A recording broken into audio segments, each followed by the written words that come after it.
السلام علیکم ورحمۃ اللہ وبرکاتہ. نحمده ونصلي ونسلم على حبيبه الكريم.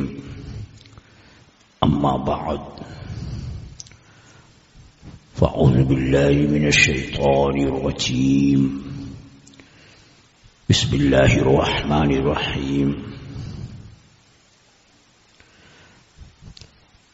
ولا تقولوا لمن يقتل في سبيل الله أموات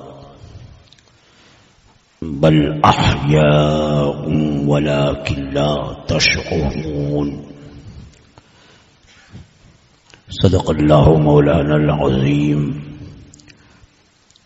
وبلغنا رسوله النبي الأمين الكريم ونحن على ذلك لمن الشاهدين والشاكرين والحمد لله رب العالمين.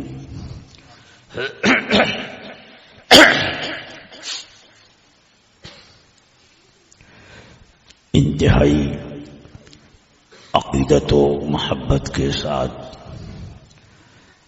بارگاہ رسالت میں درود و سلام کا نذرانہ محبت پیش کر لیجیے. اللہم صلی علی سیدنا و مولانا محمد معدن الجود والقلم وآلہ الکرام وابنہ الکریم وبارک وسلم. صلاۃ و سلام علیک یا سیدی یا رسول اللہ صلی اللہ تعالی علیہ وسلم.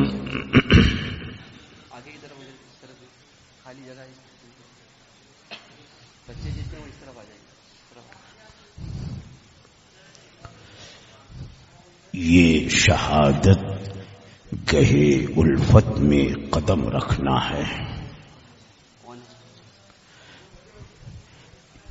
یہ شہادت گہے الفت میں قدم رکھنا ہے. لوگ آسان سمجھتے ہیں مسلمان ہونا. اللہ جل وعلا کی راہ میں جان دینا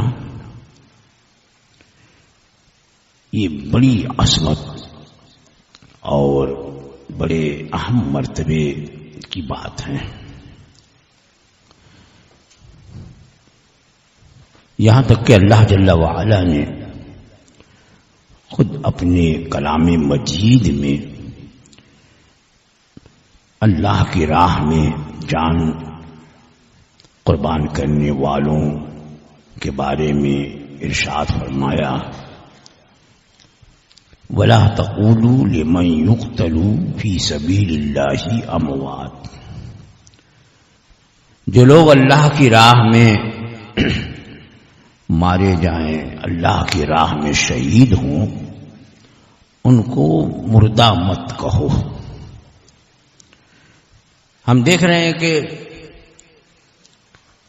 سر تن سے جدا ہے، گردن کٹ گئی، اعضاء بکھر گئے، جسم سے خون کا ایک ایک قطرہ نکل گیا. اس کے باوجود بھی اللہ تعالیٰ نے اپنے کلام مجید میں ان کے لیے یہ اعلان فرمایا کہ انہیں مردہ مت کہو. کبھی ایسا بھی ہوتا ہے کہ حقیقت جو ہوتی ہے اس کا بولنا یہ منع ہوتا ہے. کہیں کہیں معیوب سمجھا جاتا ہے. مثلا اگر کوئی پیر سے معذور ہے، اچھا لفظ یہ ہے کہ وہ پاؤں سے معذور ہے، لیکن اس کے لیے بولیں گے او لنگڑے ادھر آ، تو کوئی بڑا بدتمیز آدمی ہے. ایک تو وہ معذور ہے اور دوسرے ایسے لفظ بولا رہا. حالانکہ حقیقت ہے اگر لغت میں لنگڑے کا معنی تلاش کرتے وہی معلوم ہوگا جو پیر سے معذور. کوئی نابینا ہے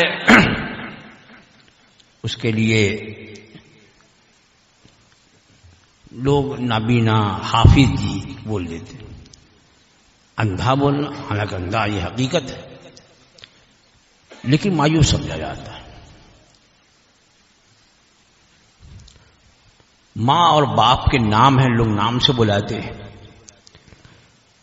لیکن اولاد کو یہ حق نہیں ہے کہ وہ اپنے باپ یا اپنی ماں کو ان کے نام سے پکارے. نام ہے ان کا، لوگ بولتے بھی زید نام ہے، عمرو نام ہے، بکر نام ہے، لوگ کہہ رہے ہیں، لیکن ان کی اولاد نام لے کے اگر بلائے بجائے اس کے کہ اے ابا اور اے بابا جان، ان کے بجائے کہے گا اے فلاں، لوگ کہیں گے بہت بدتمیز لڑکا ہے نام لوگ کہہ رہے ہیں، لیکن کہیں کہیں جو ہے نام لینا یہ مایوس سمجھا جاتا ہے. تو بہت ممکن ہے کہ ذہن میں یہ خیال آئے کہ شہید مردہ تو ہیں، لیکن ادب کے خلاف ہونے کی وجہ سے انہیں مردہ کہنا یہ منع ہے. اور حکم ہوا ولا تقولوا لمن يقتل في سبيل الله اموات، جو لوگ اللہ کی راہ میں شہید کیے گئے انہیں مردہ مت کہو. ہے مردہ لیکن مردہ کہنا منع ہے، ایسا نہیں. یہ جو ذہن میں بات پیدا ہو رہی اسی کا استدراک کیا گیا. اور آگے ارشاد ہوتا ہے بل احیاء، بلکہ وہ زندہ ہیں. ظاہری حالت کو دیکھ کر تم انہیں مردہ مت کہو. بل احیاء، اللہ فرماتا ہے بلکہ وہ زندہ ہیں.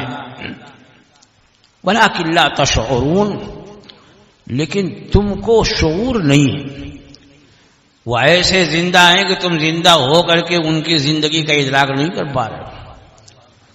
یہ انعام ہے شہیدوں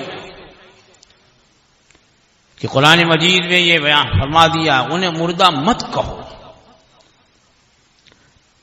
ہو سکتا ہے کچھ لوگ کہیں مردہ کہنا منع ہے، لیکن سوچ تو سکتے ہیں. جو لوگ اللہ کی راہ میں مارے گئے انہیں مردہ سوچ تو سکتے ہیں، خیال تو کر سکتے، گمان تو کر سکتے. تو ہمارا دین اسلام دین حق جہاں زبان پہ پابندی لگاتا ہے وہیں خیال پر بھی پابندی لگاتا ہے. اگر زبان سے بولنا منع ہے انہیں مردہ، تو انہیں مردہ گمان کرنا، مردہ خیال کرنا، اس پر بھی پابندی لگ گئی. اور ارشاد ہوا وَلَا تَحْسَبَنَّ الَّذِينَ قُتِلُوا فِي سَبِيلِ اللَّهِ أَمْوَاتًا. اور یہاں تاکید ہے، وَلَا تَقُولُوا میں تاکید نہیں ہے، وَلَا تَقُولُوا مت کہو. لیکن جب خیال اور گمان پہ پابندی لگانی ہوئی تو تاکید وَلَا تَحْسَبَنَّ، ہرگز گمان مت کرو. اس لیے کہ آدمی بولتا ہے تو 10 مرتبہ سوچتا ہے بولوں کہ نہیں بولوں، لیکن خیال آنے کو تو کچھ بھی سوچتا رہتا ہے، کون جانتا ہے. تو اللہ جل وعلا فرمایا وَلَا تَحْسَبَنَّ الَّذِينَ قُتِلُوا فِي سَبِيلِ اللَّهِ أَمْوَاتًا، جو لوگ اللہ کی راہ میں شہید کیے گئے انہیں ہرگز مردہ گمان بھی مت کرو. کہنا بھی منع اور انہیں مردہ خیال کرنا بھی منع ہے. یہاں بھی فرمایا بل احیاء عند ربہم یرزقون، بلکہ وہ اپنے رب کے وہاں زندہ ہیں اور روزی بھی دیے جاتے ہیں. ایسے ویسے زندہ نہیں، ایسے زندہ ہیں کہ انہیں روزی بھی دی جاتی ہے. اور روزی ملتی ہے تو آگے ارشاد فرحین بما آتاہم اللہ من فضلی. اور یہ شہداء یہ خوش ہیں، فرحین، اس بات پہ خوش ہیں جو اللہ نے اپنے فضل سے انہیں عطا فرمایا. غمگین نہیں ہے کہ ہم ابھی اور دنیا میں زندہ رہتے، ہمیں 40 سال میں مار دیا گیا، ہم تو 80 سال زندہ رہنے والے. حزن و ملال نہیں ہے مرنے کا، جان جانے کا ملال نہیں ہے، بلکہ اللہ نے اپنا فضل جو انہیں عطا فرمایا اس پر وہ خوش ہو رہے ہیں. فرحین بما آتاہم اللہ من فضلہ، اللہ نے اپنے فضل سے جو عطا فرمایا اس پر خوش ہیں، خوشی منا رہے ہیں جنت. حضرت سیدنا عبداللہ ابن مسعود رضی اللہ تعالی عنہ کی روایت فرماتے ہیں جب یہ آیت کریمہ نازل ہوئی وَلَا تَحْسَبَنَّ الَّذِينَ قُتِلُوا فِي سَبِيلِ اللَّهِ أَمْوَاتًا بَلْ أَحْيَاءٌ عِندَ رَبِّهِمْ يُرْزَقُونَ، تو میں نے رسول اکرم صلی اللہ تعالی علیہ وسلم سے عرض کی حضور اس کا کیا معنی ہے؟ تو سرکار نے ارشاد فرمایا کہ جنت میں عرش اعظم کے نیچے سونے کی قندیلوں میں وہ سبز پرندے جن کے قالب میں، جن کے جسم میں فرشتوں کی روح، شہیدوں کی روح ڈال دی جاتی ہے. شہداء کی روح سبز پرندوں میں ہوتی ہے اور وہ سونے کی قندیل جو عرش اعظم کے نیچے لٹک رہی ہے جنت میں اس میں ہوتے ہیں. اور ان کا کام کیا؟ تو آگے فرمایا، سرکار فرماتے ہیں کہ اور جنت میں جہاں چاہتے ہیں سیر کرتے ہیں، سبحان اللہ، جہاں چاہتے ہیں سیر کرتے ہیں، اور جس درخت سے چاہتے ہیں میوے کھاتے ہیں. سبحان اللہ. اسی کو بیان فرم بل احیاء عند ربهم یرزقون. اللہ کی راہ میں جو لوگ مارے گئے انہیں نہ مردہ کہو نہ مردہ خیال کرو، وہ تو زندہ ہیں. اور یہیں سے ہمارا ایک عقیدہ بھی ثابت ہوا. یہ شہداء رسول اکرم صلی اللہ تعالی علیہ وسلم کے نام پر جو مارے گئے انہیں مردہ نہ کہو، مردہ خیال مت کرو. تو جن کے نام پہ مارے گئے ہیں وہ کیسے زندہ ہیں؟ رسول اکرم سید عالم صلی اللہ تعالی علیہ وسلم کی زندگی کا کون اندازہ لگا سکتا؟ جب شہداء کی زندگی کا شعور نہیں کر سکتے ہم تو انبیاء کی زندگی. اسی لیے ہمارے علماء فرماتے ہیں کہ شہداء کی زندگی سے کہیں بڑھ کر بڑی عظیم زندگی انبیاء کرام علیہ السلام. سبحان اللہ. اور پھر ان انبیاء میں ہمارے آقا صلی اللہ تعالی علیہ وسلم کی زندگی کا عالم یہ ہے کہ اعلیٰ فرماتے ہیں کہ تو زندہ ہے واللہ، تو زندہ ہے واللہ. اعلیٰ حضرت نے ایک ہی مصرے میں 2 مرتبہ قسم، 2 مرتبہ قسم واللہ واللہ. ہاں ویسی قسم کی جس میں کوئی شبہ نہیں. تو زندہ ہے واللہ، تو زندہ ہے واللہ، میری چشم عالم سے چھپ جانے والے. سبحان اللہ. ہماری نگاہوں کا قصور ہے، سرکار زندہ ہیں اور ایسے زندہ کہ اپنی قبر انور میں اسی حقیقی حیات کے ساتھ. شہداء کی زندگی تو معنوی کہی جا سکتی ہے، لیکن انبیاء کی زندگی قبر انور میں اپنی حقیقی حیات کے ساتھ موجود ہیں اور ملاحظہ فرما رہے ہیں. اسی لیے حاضر ہونے والے ان کی قبر انور کے پاس جو حاضر ہوتے تو علماء فرماتے ہیں معتبر مستند کتابوں میں ذکر ہے کہ رسول اکرم صلی اللہ تعالی علیہ وسلم ملاحظہ فرماتے ہیں، صرف ظاہر کو نہیں باطن کو بھی ملاحظہ فرماتے ہیں. تو شہداء کی زندگی دلیل ہے انبیاء کرام علیہ السلام کی زندگی کے لیے. یہ قرآن مجید کا اپنا انداز ہے. تو بہرحال جو رسول کے نام پر مارے گئے، ان کی محبت میں مارے گئے، وہ شہید، اور ان شہیدوں کو نہ مردہ کہا جائے، نہ مردہ خیال کیا جائے، نہ مردہ گمان کیا جائے. وہ زندہ ہیں، انہیں روزی بھی دی جاتی ہے، ایسے زندہ ہے. تو اللہ کی راہ میں جان دی، اللہ اکبر، اتنا بڑا انعام کہ انہیں نہ مردہ کہا جائے، نہ مردہ خیال کیا جائے، نہ مردہ انہیں سوچا جائے. وہ جنت میں ہیں، سیر کر رہے ہیں. وہ آپ سوچیں گے کہ شہید اسے زخم لگتا ہے، اعضا کٹتے، کبھی ہاتھ کٹا، کسی حملے میں پاؤں کٹا،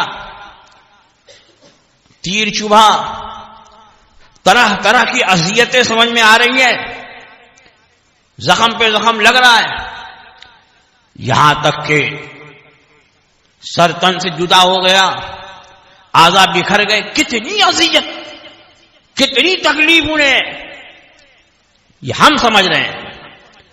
لیکن ہمارے آقا مولا صلی اللہ تعالی علیہ وسلم فرماتے ہیں کہ شہید کو بس اتنی ہی تکلیف ہے جتنی ایک چمٹی لینے میں.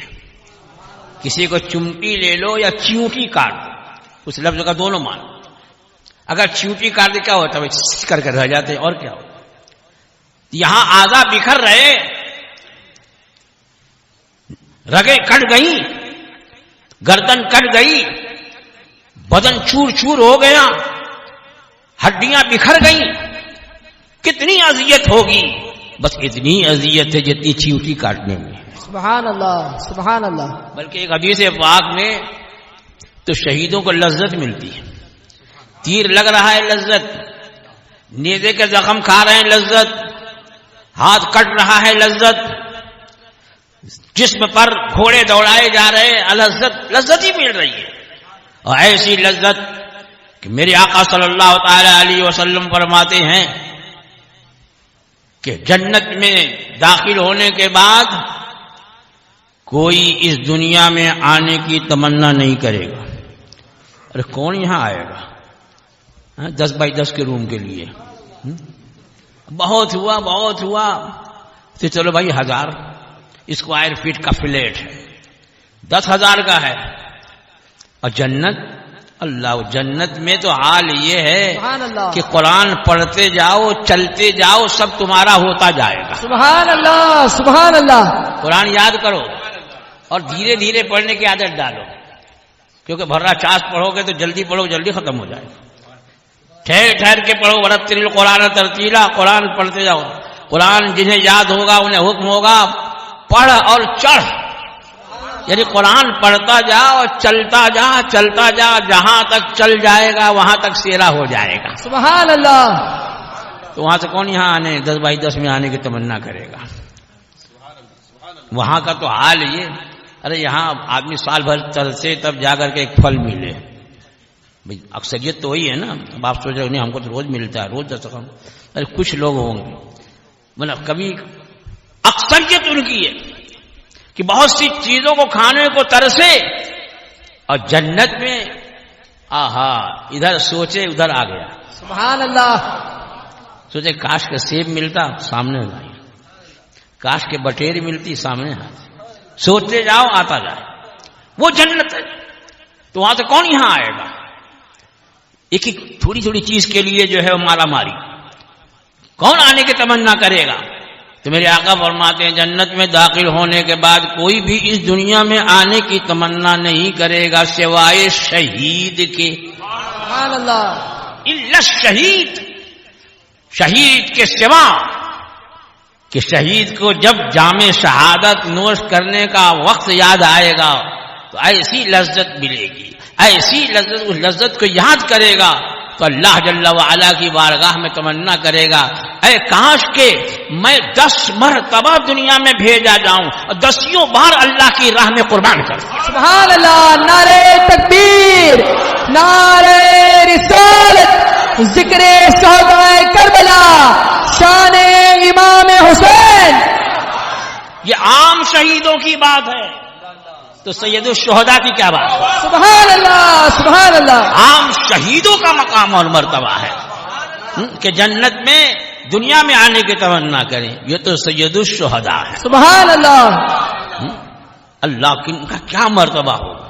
کا مرتبہ تو وہ ہے اللہ اکبر کہ ہم ہیں کہ جہاں تک چلیں تو جنت میں حصہ، اور یہ ہے جدھر اشارہ کر دے جس کے لیے اس کا ہو جائے. سبحان اللہ سبحان اللہ.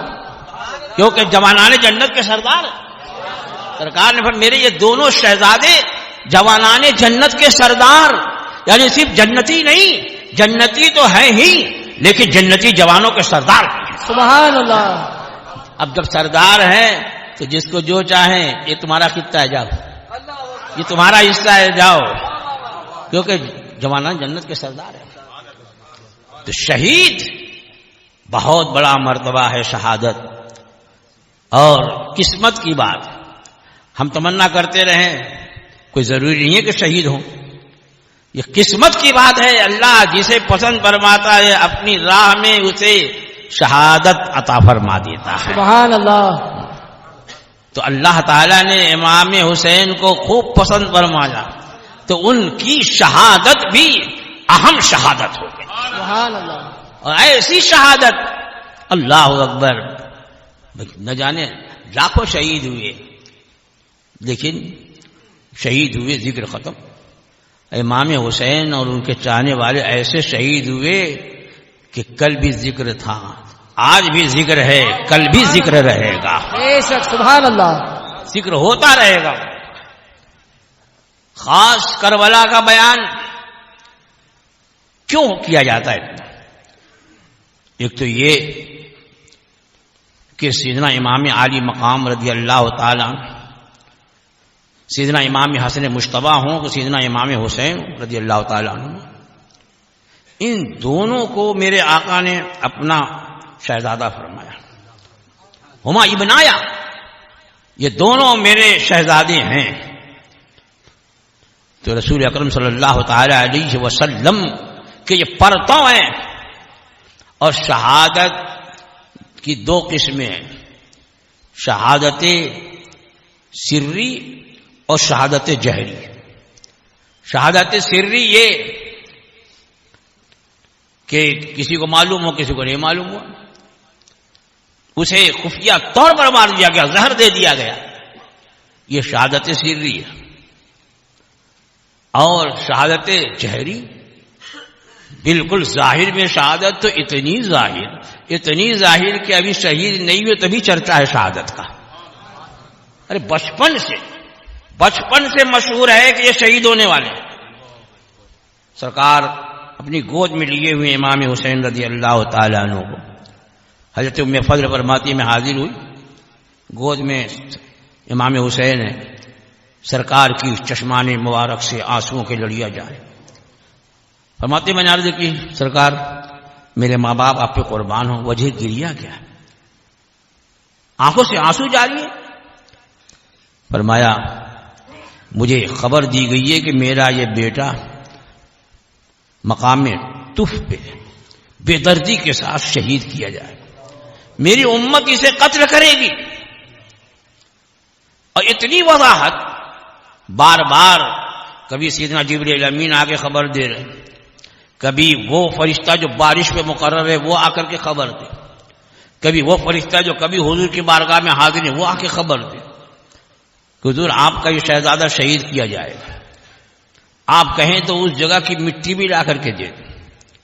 اور فرشتے نے حضور کو مٹی دی، اس مقام کی مٹی ہے جہاں آپ کے شہزادے شہید کیے جائیں گے.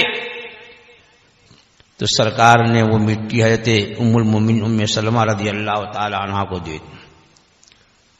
ام المومنین حضرت ام سلمہ، اور فرمایا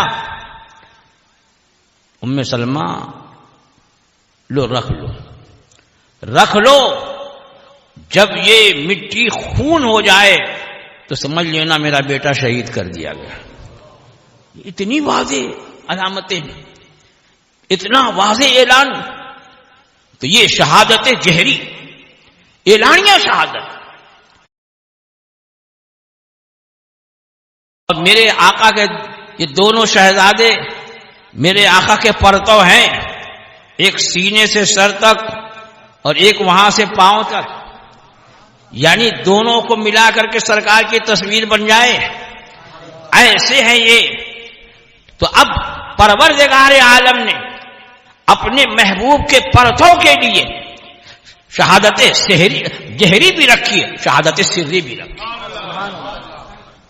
سری امام حسن مجتبیٰ کو زہر دیا گیا، اور اتنے خفیہ کہ یہ ان کے زمانے میں فیصلہ ہی نہیں ہو سکا کس نے زہر دیا. تو وہ شہادت سری ہے. اور امام عالی مقام ان کی شہادت جہری کے بچپن سے خبر ہے. امام عالی مقام رضی اللہ تعالی عنہ کی شہادت جہری، ان دونوں کی شہادت حقیقت میں ان کے نانا جان کی شہادت ہے. تو سرکار امام حسن امام حسین رضی اللہ تعالی عنہما، ان دونوں نے جام شہادت نوش کیا.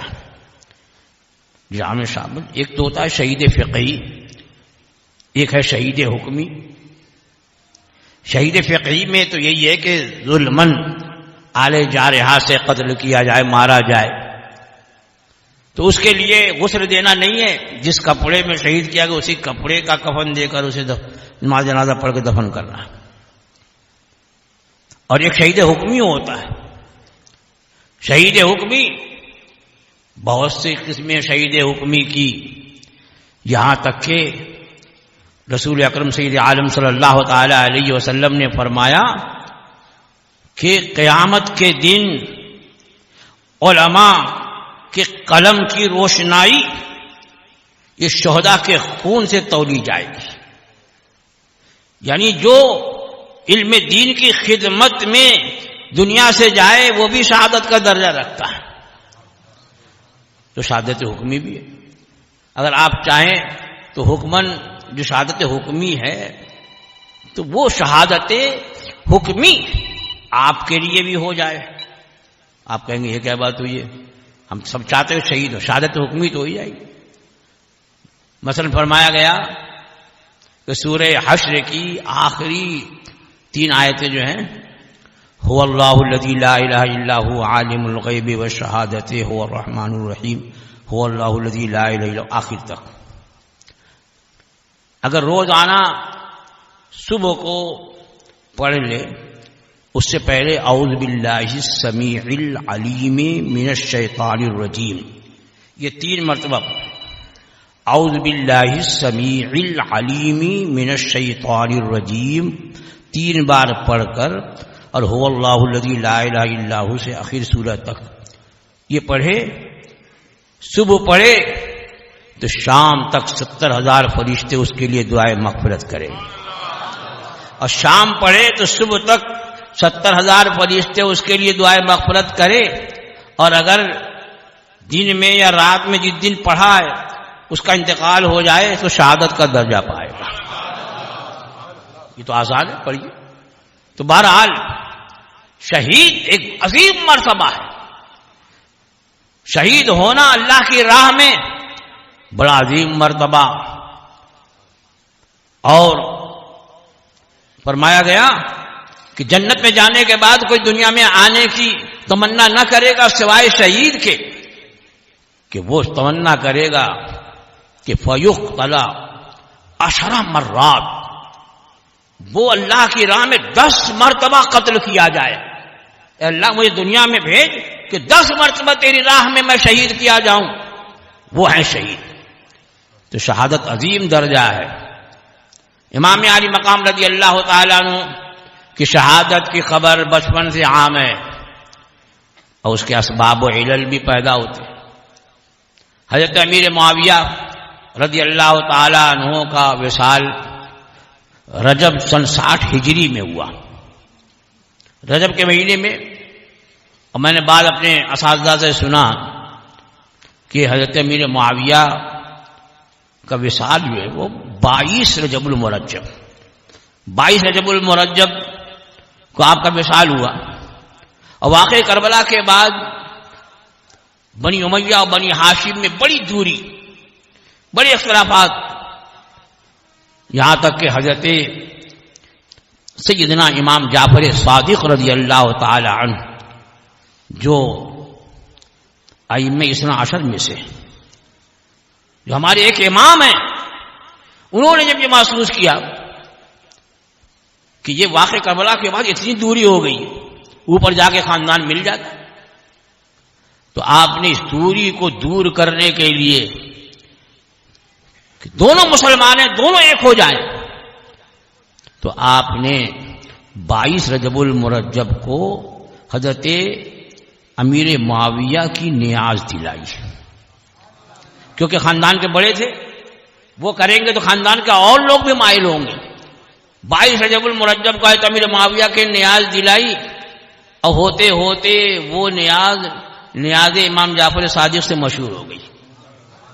بہرحال دونوں ہمارے سر کے تاج ہیں، دونوں ہمارے آقا ہیں. اس لیے فقیر ہمیشہ یہ کہتا ہے کہ چاہے 22 رجب کو کرو کہ 15 رجب المرجب کو کرو، جب بھی کرو امام جعفر صادق کی بھی نیاز ہو، ہے امیر معاویہ کی بھی نیاز. سبحان اللہ. 22 رجب المرجب کو آپ کا وصال ہوا تو ملک شام کے لوگوں نے، دمشق کے لوگوں نے حضرت امیر معاویہ کے وصال کے بعد یزید کے ہاتھ پر بیعت کی. یزید خلیفہ منتخب ہو گیا. اب اس نے اپنے مشورہ دینے والوں سے، اپنے حواریوں سے یہ مشورہ کیا کہ کون سا ایسا کام کریں کہ جس کی وجہ سے میری حکومت کو استحکام ہو، کہیں میری مخالفت نہ ہو، کوئی میرے خلاف آواز نہ اٹھائے. تو اس کو مشورہ دیا گیا کہ اس وقت دنیای اسلام میں 3 شخصیتیں ہیں، اگر یہ تینوں تمہاری بیعت قبول کر لیں، تمہاری خلافت کو تسلیم کر لیں، تو دنیا اسلام میں سے کہیں بھی تمہارے خلاف کوئی آواز نہیں اٹھے گی. وہ 3 شخصیتیں، ایک حسین ابن علی، امام علی مقام، دوسرے عبداللہ ابن عمر، حضرت فاروق اعظم رضی اللہ تعالی عنہ صاحبزادے، تیسرے حضرت عبداللہ ابن زبیر، حضرت سیدنا زبیر ابن عوام جو رسول اکرم صلی اللہ تعالی علیہ وسلم کے پھوپھیزاد بھائی اور عشرہ مبشرہ میں سے، ان کے صاحبزادے عبداللہ ابن زبیر رضی اللہ تعالی عنہم اجمعین. یہ 3 شخصیتیں ہیں، اگر یہ تینوں تمہاری خلافت کو تسلیم کر لیں، تمہیں امیر المومنین مان لیں، تو دنیا اسلام میں سے کہیں سے بھی تمہاری مخالفت نہیں ہوگی. اتفاق سے یہ تینوں شخصیتیں اس وقت مدینہ منورہ میں تھیں.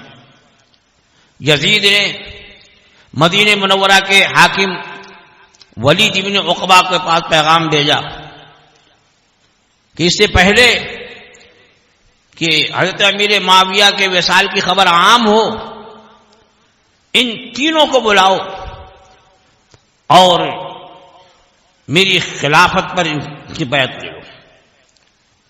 ولید ابن عقبہ ایک نیک آدمی تھا، اس نے سوچا یہ بہت اہم کام ہے. بہرحال اس نے اپنے سپاہی بھیجے. اتفاق سے یہ تینوں شخصیتیں ایک ہی جگہ کسی بات کی وجہ سے جمع تھی. جب اس کا سپاہی پہنچا، کہا کہ آپ کو حاکم نے بلایا ہے. کہا اچھا ٹھیک ہے، تم چلو آتے ہیں، دیکھتے ہیں. پھر آپس میں مشورہ ہوا کہ اس وقت تو امیر کس سے ملاقات نہیں کرتے، کسی کو بلاتے، آخر کیوں بلایا؟ امام علی مقام رضی اللہ تعالیٰ عنہ نے فرمایا کہ لگتا ہے کہ حضرت امیر معاویہ کا وصال ہو گیا اور یزید ان کی جگہ پر خلیفہ منتخب ہوا، اسی کی بیعت کے لیے بلایا جا رہا ہے. صحیح اندازہ پیش کیا آپ نے. تو حضرت عبداللہ ابن عمر اور حضرت عبداللہ ابن ابو اٹھے اور چلے گئے گھر. امام علی مقام رضی اللہ تعالیٰ عنہ چونکہ فرمایا تھا آتے ہیں، آپ نے اپنے کچھ جوانوں کو لیا اور دارالعمارت کی طرف گئے، خلافت ہاؤس کی طرف گئے، گورنر ہاؤس کی طرف پہنچے اور اپنے جوانوں کو تعینات کر دیا تلوار لے کر، یہیں رہنا، اگر میری آواز اونچی ہو جائے تو تم اندر آ جانا بلا دھڑک. آپ پہنچے، ولید ابن عقبہ کو سلام کیا. کیسے یاد کیا آپ نے؟ اسے بڑا احترام کیا اور کہا کہ حضرت امیر معاویہ کا وصال ہو گیا ہے. حضرت امام علی مقام رضی اللہ تعالی عنہ تعزیت پیش کی. کہا ان کا جانشین یزید کو منتخب کیا گیا ہے اور آپ لوگوں سے بیعت کا مطالبہ ہے. امام علی مقام رضی اللہ تعالیٰ عنہ فرمایا کہ مجھ جیسا آدمی اس طرح چھپ کر کے بیعت نہیں کرے گا. پہلے تم حضرت امیر معاویہ کے وصال کی خبر عام کرو، پھر یزید کی جانشینی کا اعلان کرو، پھر دیکھا جائے گا. یہ کہہ کر آپ چلنے لگے تو وہاں مروان موجود تھا. یہ اس امت کا بہت بڑا فسادی ہے. مروان ابن حکم یہ وہ شخص ہے کہ جس کے باپ پر رسول اکرم صلی اللہ تعالی علیہ وسلم نے لعنت کی. اور حضرت عائشہ صدیقہ رضی اللہ تعالی عنہ فرماتی ہیں کہ جب حکم پر سرور کائنات صلی اللہ تعالی علیہ وسلم نے لعنت کی تو یہ اپنی باپ کے پشت میں موجود تھا، لہذا اس لعنت کا مستحق یہ بھی ہوا. کوئی معمولی شخص نہیں کہ یہ کون کر رہا. حضرت ام المومنین عائشہ صدیقہ رضی اللہ تعالی عنہ فرماتی اس امت کا بڑا فسادی انسان حضرت سیدنا امیر المومنین عثمان غنی رضی اللہ تعالی عنہ کے ساتھ جو لوگوں کی بدگمانی ہوئی، جو بدظنی ہوئی، یعنی خاص بعض صحابہ یا کبار تابعین میں سے حضرت سیدنا عثمان غنی رضی اللہ تعالیٰ عنہ سے بدظن، اس میں اس کا بہت بڑا ہاتھ تھا. یہ مروان وہ ہے، وہ موجود تھا. کہا کہ ابھی بیعت لے لو، یہ جا رہے ہیں، پھر تمہارے ہاتھ آئیں گے نہیں. تو اس نے کہا ولید بن عقبہ نے کہ تم کیا بول رہے ہو، کیسی بات کر رہے ہو؟ کیا میں شہزادے رسول کے خون سے اپنے ہاتھ کو گندا کروں؟ ہرگز ایسا نہیں ہو سکتا. دنیا کی دولت چلی جائے لیکن شہزادے رسول پر میری تلوار نہیں اڑ سکتی ہے. امام عالی مقام نے جب یہ بات سنی مروان کی، آپ پلٹ کے کہا او ابن الزرقا، تو ہرگز مجھ پر قابو نہیں پا سکتا.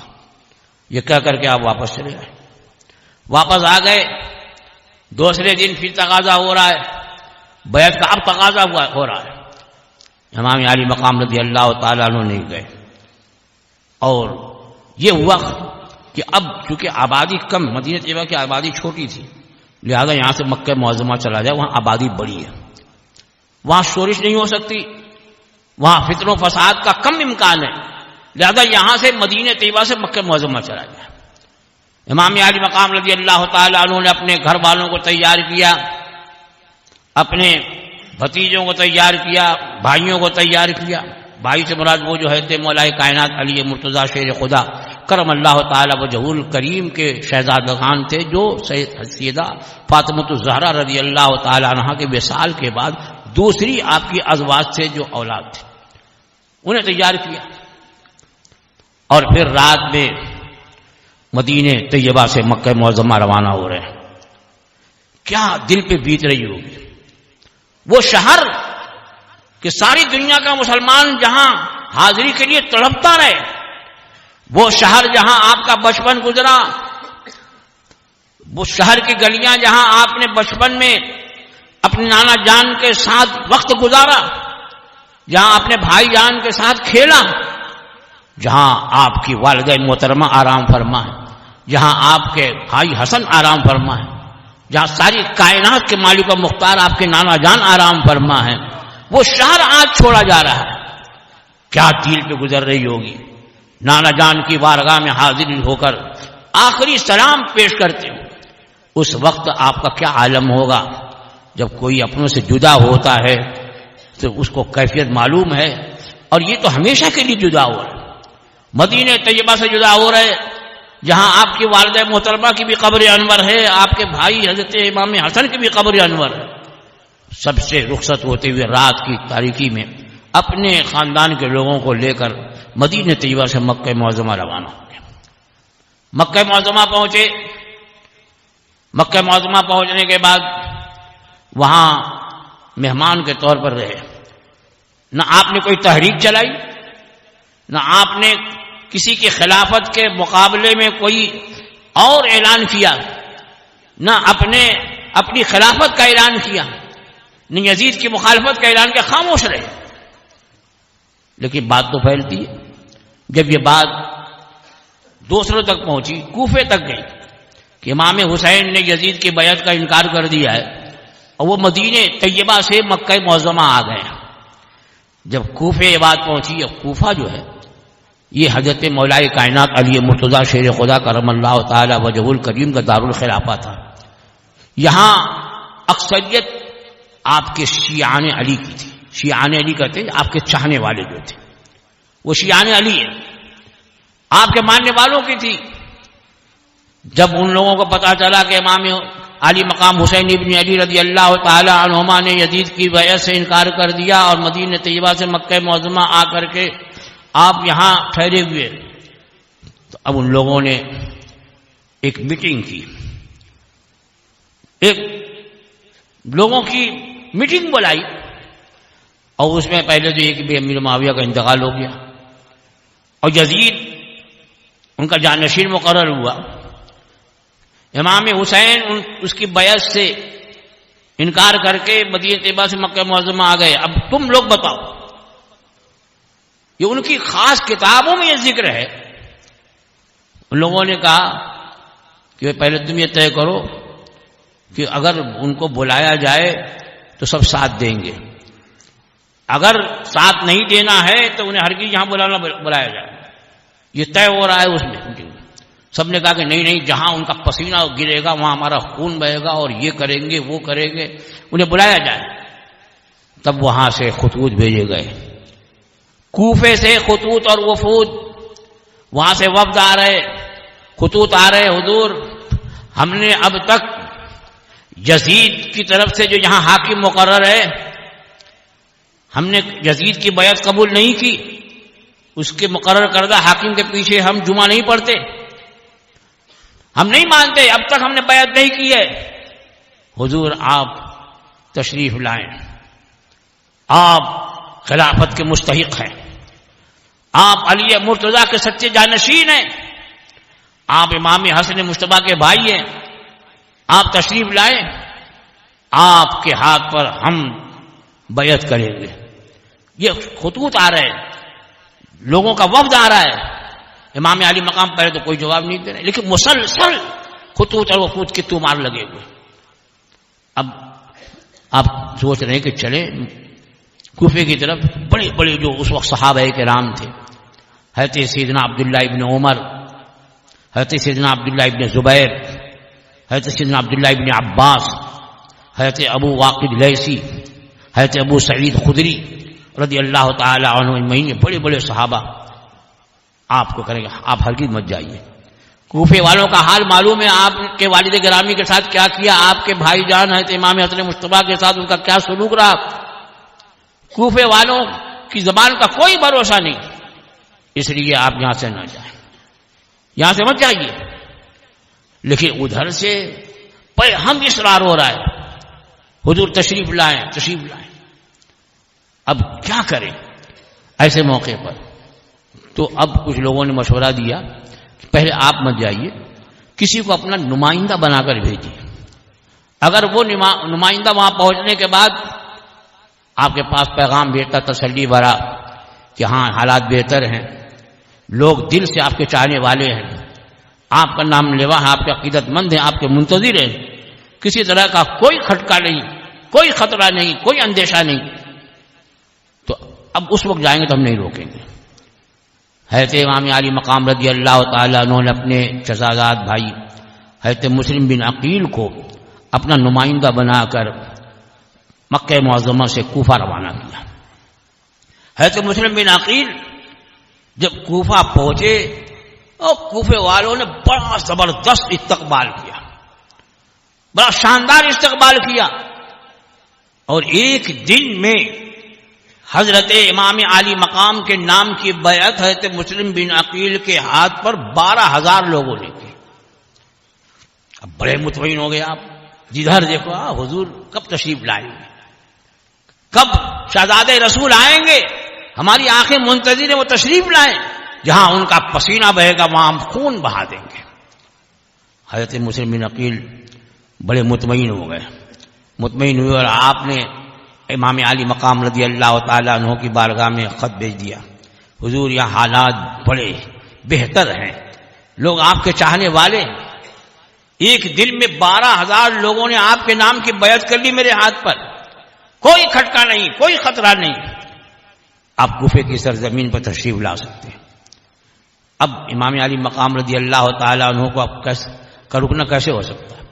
ایک طرف اسی موقع پر علماء فرماتے ہیں کہ ایک طرف اسے بلایا جا رہا ہے جو واقعی خلافت کا حقدار ہے، جو واقعی اس کا مستحق ہے، دنیا میں اور کوئی ایسا فرد نظر نہیں آتا، وہ تنہا جو ہیں نواسۂ رسول ہے. تو اب ان کو بلا رہے ہیں. اب امام علی مقام کے سامنے بھی یہی بات کہ اگر میں نہیں جاؤں اور کل قیامت کے دن ان کوفیوں سے سوال ہو جائے کہ تم لوگوں نے یزید جیسے نابکار فاسق اور فاجر کے ہاتھ پر ہاتھ کیسے دیا، کیسے خلیفہ تسلیم کیا، کیسے اسے امیر المومنین مانا، اور اگر اللہ کی بارگاہ میں یہ کوفے کے لوگ یہ کہیں کہ پروردگارا ہم نے تو اسے بہت آواز دی، بہت بلایا، جو ہماری نظر میں سب سے محترم، سب سے معزز اور خلافت کے حقدار تھے، لیکن ہماری آواز پر انہوں نے توجہ نہیں دی، ہمارے بلانے پر وہ نہیں آئے، ظالم کے ظلم سے مجبور ہو کر کے ہمیں اس کے ہاتھ پہ ہاتھ دینا پڑا، اس وقت حسین کا کیا جواب ہوگا؟ یہ سامنے امام علی مقام رضی اللہ تعالیٰ عنہ کے سوال تھا. اس لیے اب امام علی مقام رضی اللہ تعالیٰ عنہ رخت سفر باندھتے مکہ معظمہ سے اب کوفے کی طرف روانہ ہونے والے.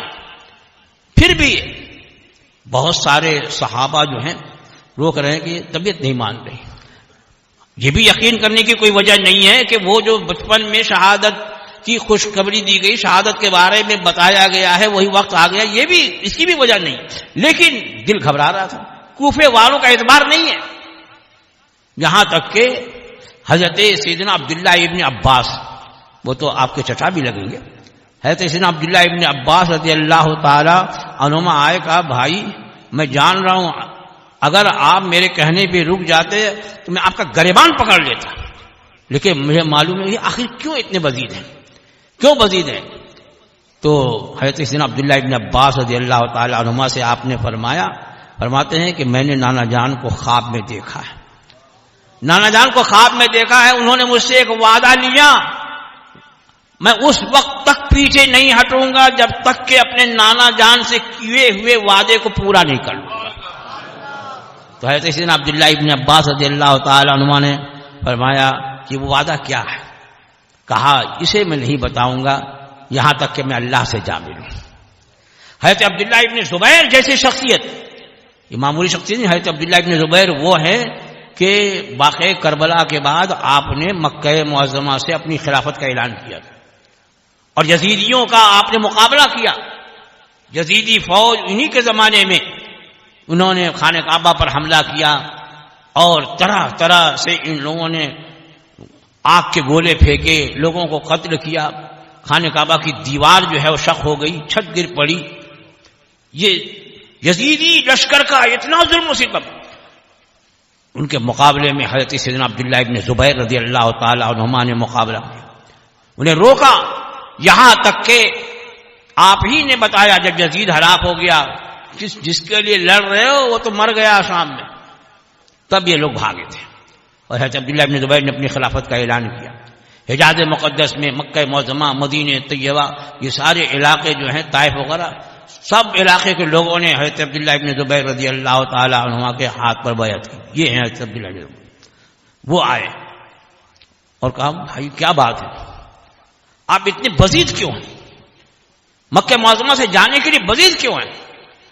امام علی مقام رضی اللہ تعالی انہوں نے فرمایا کہ میں نے اپنے والد حضرت علی مرتضیٰ شیر خدا کرم اللہ تعالی وجہ الکریم سے سنا ہے کہ ہمارے خاندان میں ایک فرد ایسا ہوگا جس کے یعنی وہ حرم میں قتل کیا جائے گا. حضرت مولا کائنات علی مرتضیٰ نے پیشن گوئی کیا فرمائی کہ ہمارے خاندان میں ایک ایسا فرد ہوگا جس کے خون سے حرم کی حرمت پامال ہوگی. تو امام حسین فرماتے ہیں کہ میں وہ میڈھا نہیں بننا چاہتا. اس وقت بھیڑ بھاڑ ہے، حج قریب ہے، اس بھیڑ بھاڑ میں دشمن ہو سکتا مجھ پر وار کرے. قسم خدا کی حرم سے ایک بالش باہر مجھے قتل کیا جانا پسند ہے، حرم میں میرا خون بہے اور حرم کی حرمت پامال ہو یہ مجھے گوارا ہے. کیا فرمایا؟ میں وہ میڈا نہیں بننا چاہتا. اسی لیے امام علی مقام رضی اللہ تعالیٰ عنہ حج شروع ہونے سے پہلے ہی مکہ معظمہ سے کوفے کی طرف روانہ ہوئے.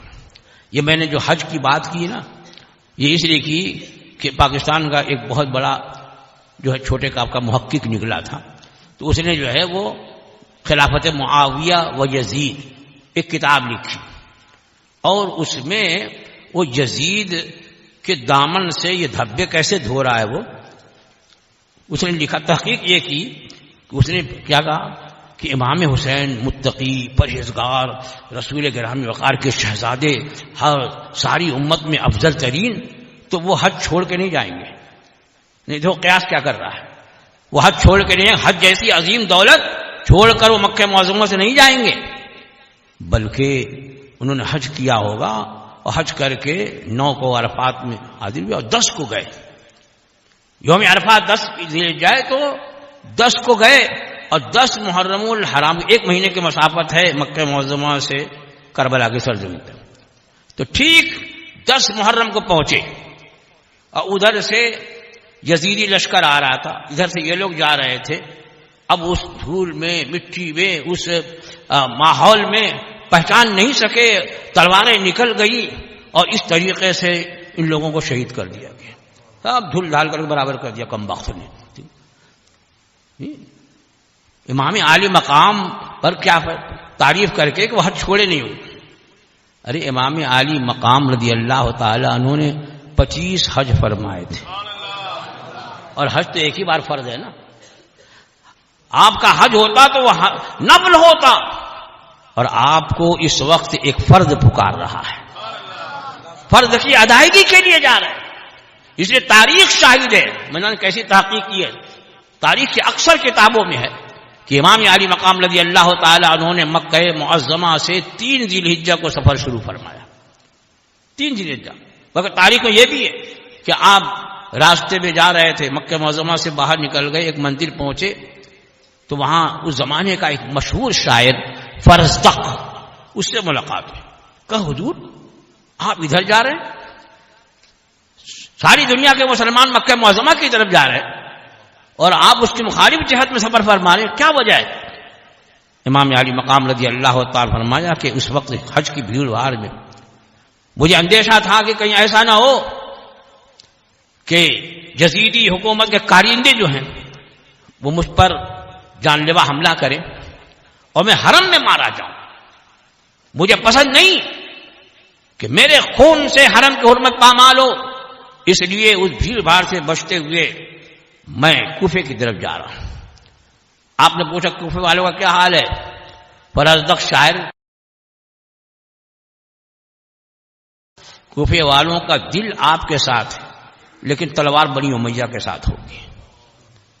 امام علی مقام رضی اللہ تعالی عنہ آگے بڑھتے رہے.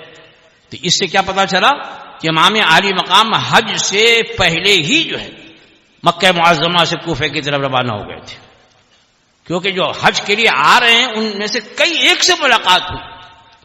امام علی مقام رضی اللہ تعالی عنہ نے عدی ابن حاتم، لوگ کہتے ہیں نا کہ وہ آپ گئے تھے اقتدار کے لیے گئے اور یہ کیا وہ کیا. عدی ابن حاتم جو ہے وہ قبیلے طے جو تھا، حاتم تائی مشہور ہے نا، اس کا جو قبیلہ تھا اس کے سردار سے ایمان لے آئے تھے عدی ابن حاتم. عدی ابن حاتم سے ملاقات ہوئی. امام علی مقام کا یہ مختصر سال انہوں نے لشکر دیکھا، یہ قافلہ دیکھا.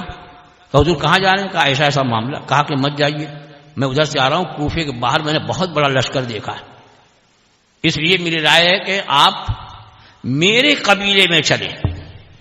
میرا قبیلہ جو پہاڑوں کے درمیان ہے، پہاڑوں سے گھرا ہوا، آج تک میرے اپنے قبیلے پر کوئی دوسرا قبیلہ جو ہے فتح یاب نہیں ہو سکا.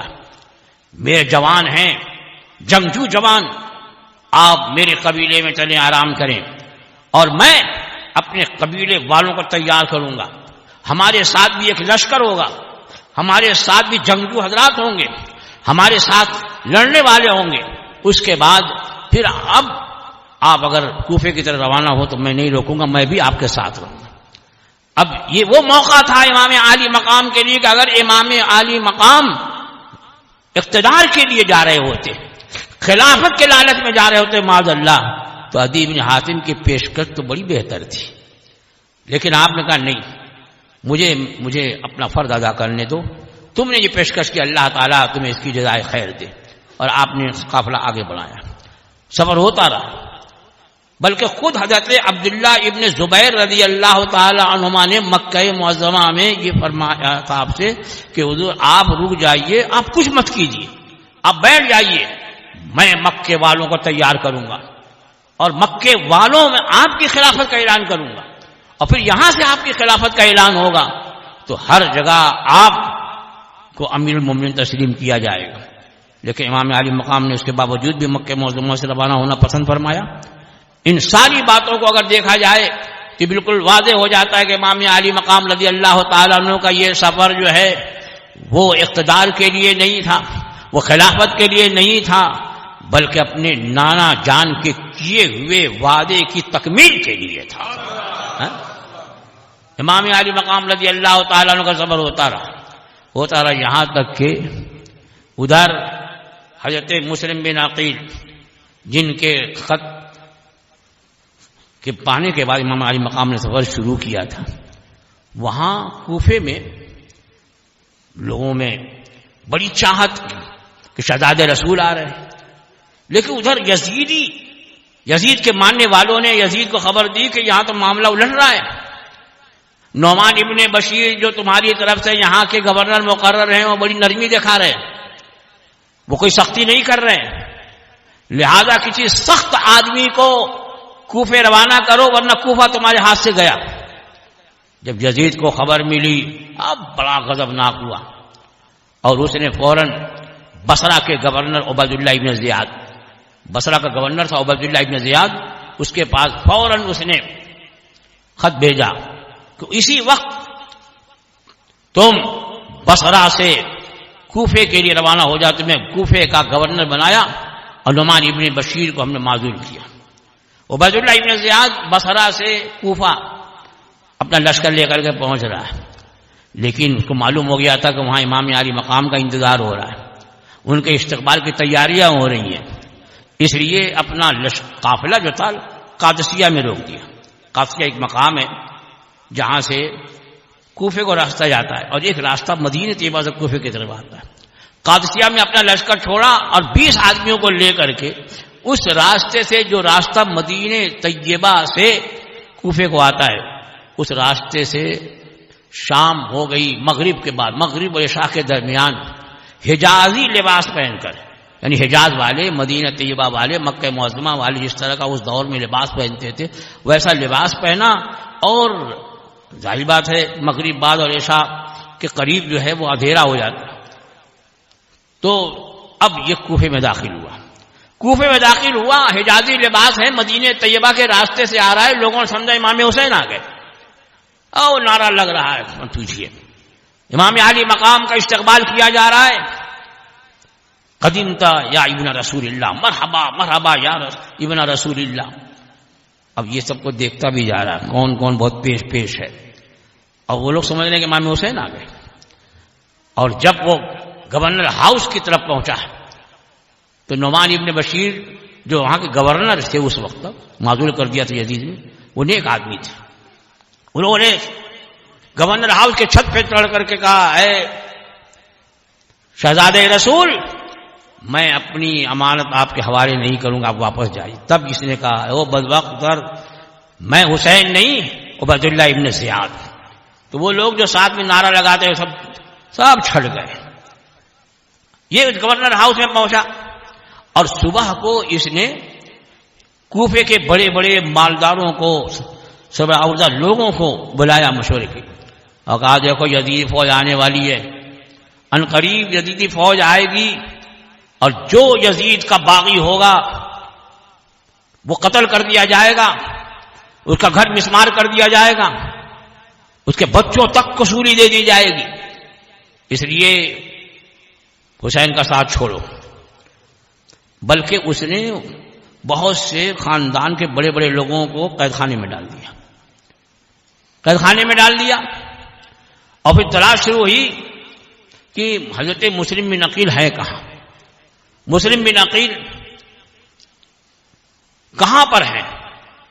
تو حضرت مسلم ہانی ابن عروہ کے مکان میں تھے، پوشیدہ میٹنگیں ہوتی تھی، مشورے ہوتے تھے، اس نے اپنا جاسوس بھیجا، جاسوس بھیجا تو اب وہ جاسوس تلاش کرتا رہا کہ کہاں ہے، تو وہ گیا مسجد میں، جامع مسجد دمشق کی جامع مسجد میں گیا، دیکھا مغرب بعد تو مسلم بن اوسجہ نظر آئے، عمر دراز آدمی، ان کو تاڑ لیا، کہا کہ میں محب اہل بیت ہوں، میں بصرہ سے آیا ہوں، بصرہ کے لوگوں نے اہل بیت کی محبت میں 3000 درہم بھیجا ہے، مجھے معلوم ہوا ہے کہ مسلم بن عقیل یہیں کہیں ہیں، امام حسین کے فرستادہ، ان کے نائب، میں ان کی خدمت میں یہ پیش کروں گا۔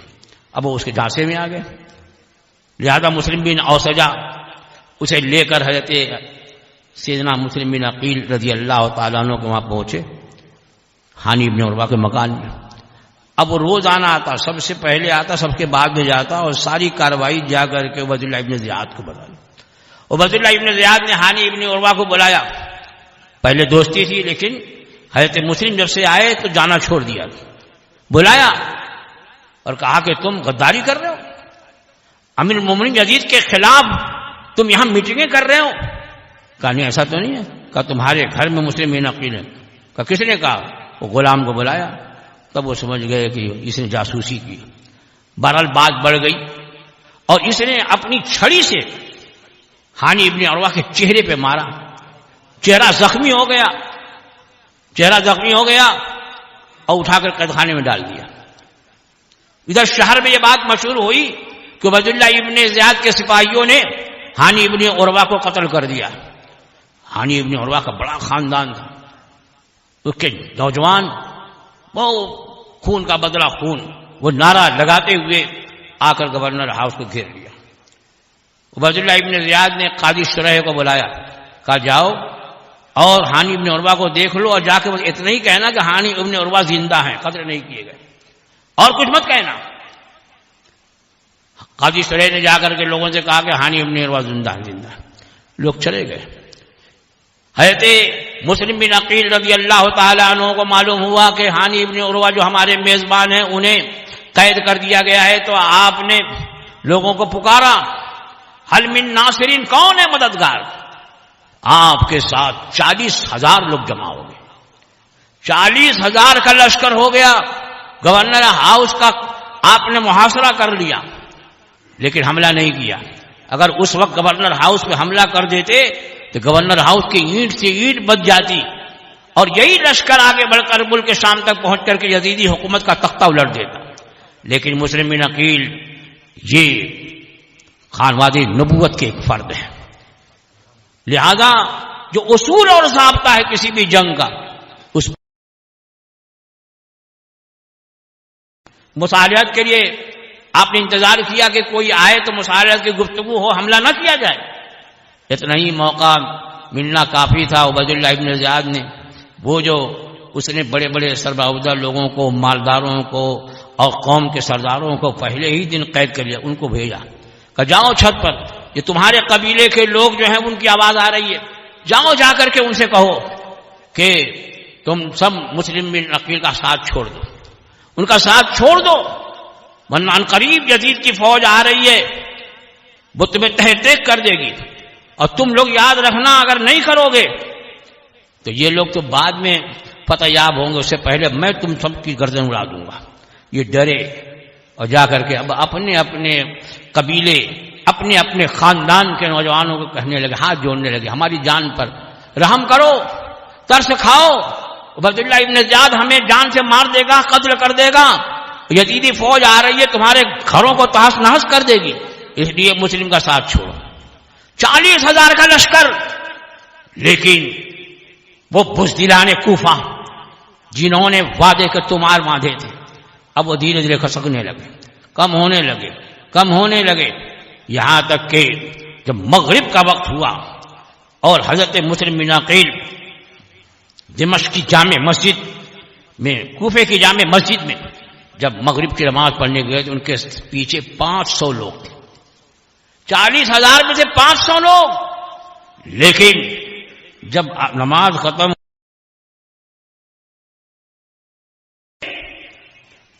وہ جن کے ہاتھ پر 12,000 لوگوں نے ایک ہی دن میں بیعت کی، وہ جن کا دعویٰ تھا کہ جہاں حسین ابن علی کا پسینہ گرے گا وہاں ہم خون بہا دیں گے، ایک ایک کر کے سب رخصت ہو چکے.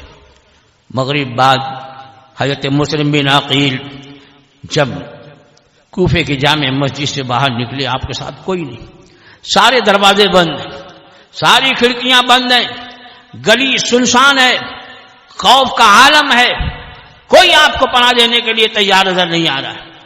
آپ تنہا گلی میں جا رہے ہیں کہ پیاس لگی، دیکھا ایک دروازہ کھلا ہوا ہے، دروازے پر ایک بوڑھی عورت بیٹھی ہوئی ہے، طوا نام کی بوڑھی عورت بیٹھی ہوئی ہے. آپ نے کہا ماں اگر ایک پیالہ پانی پلا دو بڑا کرم ہوگا. وہ گھر میں گئی، پانی لائی، آپ نے پانی نوش کیا اور وہیں بیٹھ گئے. وہ برتن رکھنے اندر گئی، واپس آئی، کہا نوجوان تم دوسرے کے دروازے پہ بیٹھو، اپنے گھر جاؤ، رات ہو گئی ہے، بیٹھنا صحیح نہیں ہے دوسرے کے دروازے پر، اپنے گھر جاؤ۔ حضرت مسلم بن عقیل نے کہا میرا کوئی گھر نہیں ہے، جن لوگوں نے مجھے مہمان بلایا ان کے دروازے آج بند ہیں، کوئی دروازہ نہیں کھلا ہے میرے لیے۔ کہا کون ہیں آپ؟ کہا میں مسلم بن عقیل ہوں۔ کہا آپ ہیں مسلم بن عقیل؟ کہا میں مسلم بن عقیل، رسول اللہ کے خانوادے کے فرد؟ کہا ہاں۔ کہا یہ میری خوش نصیبی ہے کہ آج میرے دروازے پہ جس نبی کا ہم کلمہ پڑھتے اس کے خانوادے کا ایک شہزادہ موجود ہے۔ اپنے گھر میں لے کر گئی، خاص اس کا جو کمرہ تھا کوٹری تھی اس میں بستر لگایا اور آپ کو آرام کرنے کی کھانے کی چیز لائی، آپ نے کھانے سے معزز کر لی، آرام فرمایا۔ اب وہ اتنی خوش، وہ طوا اتنی خوش کہ بار بار جاتی ہے، زیارت کرتی ہے، پھر آتی ہے۔ اس کا بیٹا آیا شرابی کبابی، بیٹا کہا ماں بار بار کوٹری میں جاتی آتی ہے۔ کہا کیا بات؟ کہا نہیں کوئی بات نہیں۔ کہا نہیں کچھ بات ہے بتاؤ۔ کہا رازداری کی، رازداری ہونی چاہیے، کسی کو بتانا مت۔ کہا ہم بڑے خوش نصیب ہیں، ہم بڑے خوش نصیب ہیں کہ آج ہمارے گھر میں جس نبی کا ہم کلمہ پڑھتے ہیں اس نبی کے گھرانے کے ایک شہزادے آئے ہوئے ہیں، مسلم بن عقیل ہے ہمارے گھر میں، آج آرام فرما، ہم خوش نصیب ہیں۔ تو اب یہ بھی دکھاوے کو گیا، جا کے دیکھ لیا کہ ہاں مسلم بن عقیل ہے، یقین آ گیا۔ اب صبح کا انتظار کرنے لگا، اور جیسی صبح ہوئی گیا محمد ابن اشعث کے لڑکے کے پاس جو اس کا دوست تھا، کہا مسلم بن عقیل کو تلاش کرنے کی ضرورت نہیں، میرے گھر میں آرام کر رہے ہیں۔ اس نے اپنے باپ سے کہا، محمد ابن اشعث جو ہے وہ عبداللہ ابن زیاد کے پاس گیا، کہا ایسا ایسا معاملہ ہے۔ اس نے لشکر دیا، اگر جاؤ مسلم بن عقیل کو گرفتار کر کے لاؤ۔ جب گھوڑے کی ٹاپیں ان کی آواز آنے لگی، حضرت مسلم بن عقیل نے سمجھ لیا کہ ہم اب گھیر لیا گیا ہے، یہ لوگ حملہ کرنے کے لیے گھر میں گھسے، لیکن یہ ہاشمی شیر ہاتھ میں تلوار لیے ہوئے وہ گھسنے والوں کا مقابلہ کیا اور انہیں مارتے ہوئے گھر سے باہر کیا، پھر گھس گئے، پھر گھر سے باہر کیا، باہر نکل کر کے مقابلہ تنہا حضرت مسلم بن عقیل بنی ہاشم کا ایک شیر، اور ادھر بہت ساری تلواریں ہیں، لیکن مقابلہ کرتے رہے، انہیں مارتے رہے، زخمی کرتے رہے۔ اب انہیں یارہ نہ رہا کہ تو بدو مسلم بن عقیل کا مقابلہ کرتے، اس لیے وہ چھتوں پہ چڑھ گئے، دیواروں پہ چڑھ گئے، اور وہاں سے وہ آگ جلا جلا کر پھینکنے لگے، اینٹیں برسانے لگے، پتھر مارنے لگے، یہاں تک کہ حضرت مسلم بن عقیل کا جسم مبارک زخموں سے چور ہو گیا۔ آپ دیوار کے سہارے کھڑے ہو گئے، لیکن اس کے باوجود بھی تلوار ہاتھ میں، اب پھر بھی کسی کو ہمت نہیں ہو رہی ہے کہ قریب آ جائے۔